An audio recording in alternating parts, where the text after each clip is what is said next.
Oke, selamat pagi anak-anak. Jumpa lagi sama teacher di sini di hari Selasa, tanggal 6 Oktober 2020. Kita akan melanjutkan mata pelajaran tematik ya.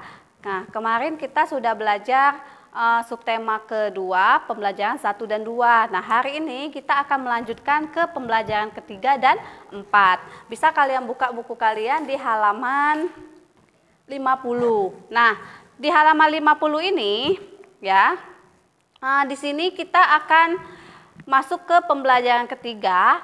Yang pertama itu kita akan belajar tentang mata pelajaran bahasa Indonesia. Nah, di pelajaran bahasa Indonesia ini masih tentang menentukan ciri-ciri teks eksplanasi. Kalian sudah tahu ya, ciri-ciri teks eksplanasi itu dia memiliki tiga struktur. Yang pertama itu adalah pernyataan umum, deretan penjelas, dan kesimpulan. Nah, di sini ada sebuah teks eksplanasi tentang perkembangan setrika dari masa ke masa. Nah, bisa kalian buka buku kalian halaman 50. Di sini ada 1, 2, 3, 4, 5 paragraf. Nah, di teks eksplanasi ini ada yang merupakan pernyataan umum, ada yang merupakan deretan penjelas, dan juga ada yang merupakan kesimpulan. Nah, kemarin sudah teacher jelaskan apa yang menyatakan pernyataan umum itu apa, yang deretan penjelas itu apa, dan kesimpulan itu apa ya. Nah, di sini bisa kalian baca, bisa kalian baca ya di halaman 50. Nah, untuk kalian nanti untuk belajar, kalian lihat di halaman 52. Nah, itu paragraf 1, paragraf kedua, ketiga, keempat, dan kelima ya. Nah, di sini kita mencari, tuliskan ciri. Nah, di sini ya, perbedaan teks eksplanasi dengan jenis teks lain dalam bahasa Indonesia dapat dilihat dari ciri-cirinya. Nah, masih ingatkah kamu ciri-ciri teks eksplanasi? Nah, yang sudah teacher bilang tadi, yang pokoknya itu, ciri-cirinya itu memiliki 3 struktur. Yang pertama itu tadi, pernyataan umum, deretan penjelas, dan kesimpulan. Nah, dapatkah kamu menentukan ciri-ciri teks eksplanasi dari teks bacaan tersebut, dari teks bacaan perkembangan setrika? Nah, manakah yang merupakan bagian pernyataan umum, deretan penjelas, dan kesimpulan? Nah, kalian tuliskan ciri dan isi dari setiap paragraf dalam teks eksplanasi tersebut pada diagram berikut. Nah, kalian buat di sini, misalnya paragraf pertama itu merupakan pernyataan umum. Kalian buat di sini pernyataan umum, ya. Isi paragrafnya itu apa? Isi informasi pentingnya ya, yang sama seperti pembelajaran kita yang kemarin. Nah, paragraf kedua juga kalian buat, misalnya merupakan masih pernyataan umum. Bisa kalian tulis di sini ya. Nah, ingat kalau deretan penjelas itu dia sudah masuk ke inti dari sebuah bacaan ya, dari sebuah teks ya. Oke, itu untuk kalian belajar di rumah ya. Oke, sekarang kita lanjut di materi mata pelajaran IPA. Itu tentang membuat rangkaian listrik paralel ya. Nah, nanti kita akan praktek membuat rangkaian listrik seri dan paralel ketika kita belajar di buku IPA ya nak ya, bukan di buku tematik ini ya, biar kita lebih nanti sinkron ya antara IPA sama di buku tematik. Nah, di sini sudah dibuatnya, ada kegiatannya, kegiatan keterampilan ini teacher langkahin dulu ya, karena nanti kita akan prakteknya di mata pelajaran IPA ya. Oke, sekarang kita akan lanjut di pembelajaran keempat. Nah, pembelajaran keempat ini tentang mata pelajaran PKN ya, PKN. Tentang kewajiban di lingkungan sekolah. Nah, kewajiban di lingkungan sekolah. Nah, perlu kalian ingat kewajiban itu apa ya. Nah, kewajiban itu kemarin kan sudah teacher jelasin. Nah, kewajiban di lingkungan sekolah itu contohnya menghormati guru ya. Menghormati guru itu merupakan contoh kewajiban di sekolah. Contoh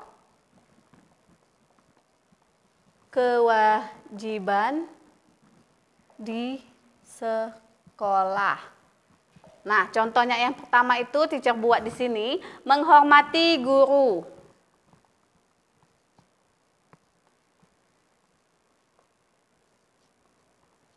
Nah, ada contoh yang lainnya itu menjaga nama baik sekolah. Itu merupakan kewajiban kita. Menjaga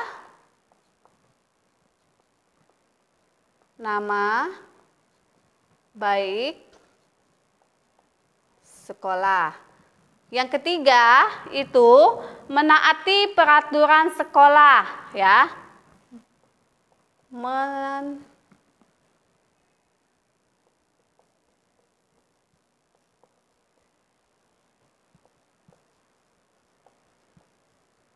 Nah, kewajiban yang paling penting itu sebagai siswa kalian itu adalah belajar. Belajar itu merupakan kewajiban kalian di sekolah. Nah, ini teacher cuma tuliskan 3 contoh kewajiban di sekolah, ya, hanya 3. Tapi masih banyak lainnya, nak. Cuma teacher tuliskan 3, ya. Untuk yang contoh-contoh yang lainnya bisa kalian cari sendiri. Nah, sekarang di sini kan kewajiban. Nah, kewajiban itu juga memiliki manfaat, nak. Manfaat melaksanakan kewajiban. Kalau kita melakukan kewajiban, kita juga bermanfaat juga bagi kita, ya. Nah, manfaat melakukan kewajiban itu yang pertama itu membiasakan hidup disiplin, ya. Membiasakan kita hidup disiplin karena kita mengerjakan kewajiban, ya. Nah, bisa juga manfaatnya itu dipercaya oleh orang lain. Ya, dipercaya oleh orang lain. Nah, tapi kalau kita tidak melakukan kewajiban, mana mau orang percaya sama kita, ya. Nah, ada juga manfaat melaksanakan kewajiban, mendapatkan hak yang layak. Ingat, hak sama kewajiban itu seimbang, ya.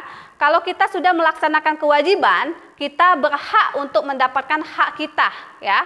Kita berhak untuk mendapatkan hak kita. Nah, itulah manfaat melaksanakan kewajiban. Bisa juga memupuk rasa tanggung jawab. Memupuk rasa tanggung jawab. Lihat, ini kan peraturan sekolah, menjaga nama baik, menghormati guru. Nah, ini kalau kita menaati peraturan sekolah, kita sudah menaati peraturan sekolah, berarti kita orangnya sudah tanggung jawab. Itu juga menjaga nama baik sekolah, ya. Belajar. Belajar itu harus kita laksanakan, ya. Kita harus tanggung jawab dengan kewajiban yang itu kewajiban kita, oke? Nah, di sini selain kewajiban itu memiliki manfaat, kalau melaksanakan itu memiliki manfaat, nah ada juga dampak yang tidak melaksanakan kewajiban. Dampak apa yang dapat diperoleh kalau kita tidak melaksanakan kewajiban? Nah, seperti yang teacher bilang tadi, tidak mendapatkan hak, nak. Ya, kalau kita tidak melaksanakan kewajiban, kita tidak bisa menuntut hak kita. Ya, kita tidak bisa menuntut hak kita karena kita belum bertanggung jawab dengan apa yang kita kerjakan. Nah, jadi kita tidak bakalan memperoleh hak. Ya, oke. Ada lagi dampaknya itu, kewajiban itu, kewajiban kita akan semakin menumpuk kewajiban kita kalau kita tidak mengerjakannya. Misalnya kita ada PR, ya, kewajiban diberikan oleh guru, kita tidak melaksanakannya, nanti aja, nanti saja, besok-besok. Nah, jadi kewajiban yang harus kita kerjakan itu sudah menumpuk, itu merupakan dampaknya. Nah, ada juga tidak dapat dipercaya oleh orang lain. Karena kita sudah tidak bertanggung jawab, mana mau orang percaya sama kita, ya. Oke, nah itu merupakan contoh kewajiban, manfaat melaksanakan kewajiban dan dampak tidak melaksanakan kewajiban, ya. Nah, sekarang kita akan lanjut ke mata pelajaran bahasa Indonesia lagi, ya.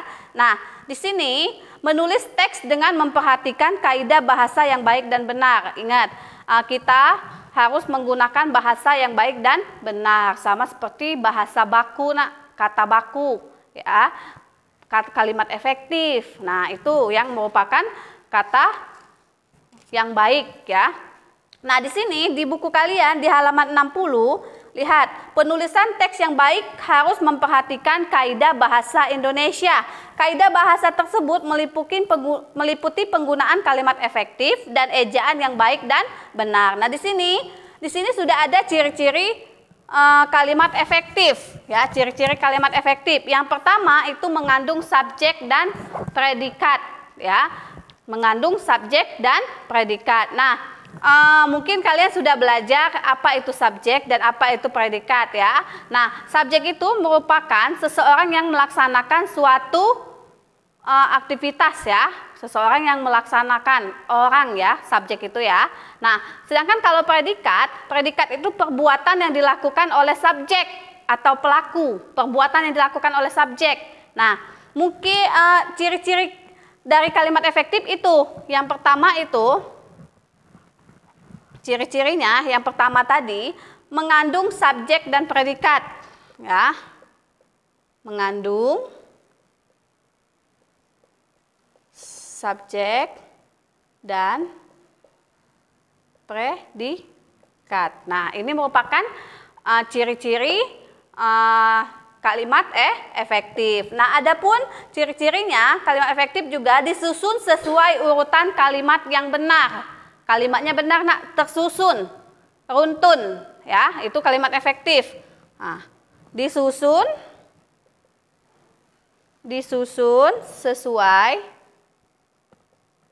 urutan kalimat yang benar, ya. Nah, yang ketiga, menggunakan kata baku. Nah, ingat, menggunakan kata baku. Kalimat efektif tidak mengandung kata yang tidak baku. Dia selalu mengandung kata baku. Nah, dia kata baku. Nah, digunakan kata baku, ya. Adapun yang keempat, tidak bertele-tele atau menggunakan kata yang tidak perlu. Nah, kalimat efektif itu tidak bertele-tele, ya. Kalimat efektif itu langsung ke intinya, tidak bertele-tele. Ketika kita membacanya, kita langsung mengerti itu kalimat efektif. Kalau bertele-tele, kita bingung. Nanti sudah disebutin di sini, diulang lagi di situ, ya. Nah, tidak bertele.